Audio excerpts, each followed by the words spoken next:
সেপ্টেম্বরের ফিফা উইন্ডোতে দুইটি ম্যাচ খেলবে বাংলাদেশ জাতীয় ফুটবল দল।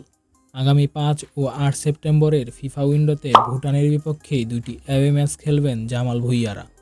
ম্যাচ দুইটি খেলার জন্য 30 সেপ্টেম্বর ভুটান যাবে বাংলাদেশ জাতীয় দল। ভুটানের চাংমেলিথান স্টেডিয়ামে আগামী 5 ও 8 সেপ্টেম্বর অনুষ্ঠিত হবে এই দুইটি ম্যাচ। এএফসি এশিয়ান কাপের তৃতীয় রাউন্ড বাছাইয়ের জন্য ম্যাচ দুইটি খুবই গুরুত্বপূর্ণ বাংলাদেশের জন্য। বাংলাদেশের বর্তমান ফিফা র্যাঙ্কিং 184। ফিফা র্যাঙ্কিংয়ে পিছিয়ে থাকায় বাছাই পর্বে ড্রয়ের জন্য চতুর্থ পটে অবস্থান করছে বাংলাদেশ দল।